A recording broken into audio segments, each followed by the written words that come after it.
Central Florida boasts of several attractions that feature exotic animals, but perhaps none duplicates a true safari experience better than this small ranch in Lakeland. Less than an hour's drive from downtown Orlando, Safari Wilderness Ranch is the brainchild of Charles Salisbury. I worked in zoos in England, Australia, and this country for about 35 years. Zoos do a terrific job of educating a lot of people, and they do it where people live, which is in cities.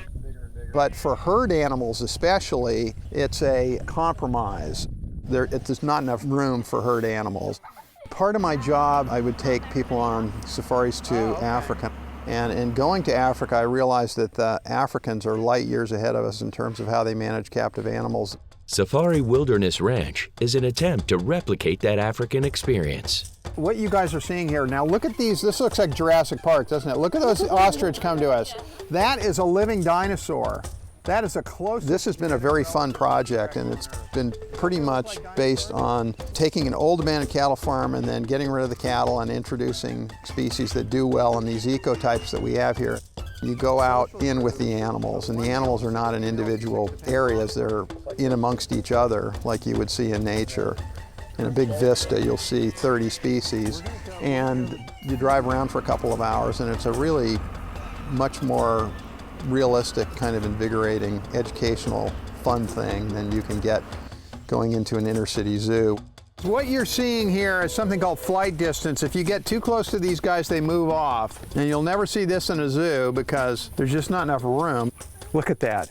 Salisbury believes that when guests experience not just the sights and sounds of animals, but the smell and feel, they take home more than memories. When you go out and you feed a water buffalo and it slobbers all over your hand, it just burns into your brain, especially if you're a little kid. My favorite part was the water buffalo because I've never seen those. I just love feeding animals. It's my favorite thing to do. The lemurs that you go in with here and interact with are ring-tailed lemurs. We feed them grapes, and they will put their little hands out and grab your hand and to pull the grape into their mouth. And when they do this, it feels like a little human baby grabbing your hand. And so that is another emotional experience which you commit to memory.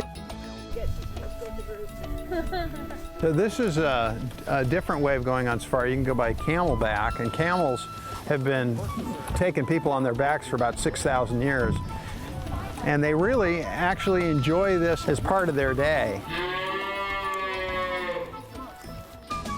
When you come out on safari and you have a nature experience like this, you're recharged and you go back and do whatever you are doing better, I think. I did not expect that we would be able to touch these animals and feed them. Usually you think of a safari wilderness experience and you just think that you're just driving through. I love animals, so it was really cool to get to see some from Africa and Asia and actually get to touch and pet them. And the camel ride was super fun. And ultimately, this place is as much about the animals as it is about people. Animals need homes, and we've been taking away animals' homes for a very long time. I just hope that a safari experience like this can inspire people to do whatever they choose to do in a sort of more thoughtful way, and to kind of consider animals when they're thinking about things.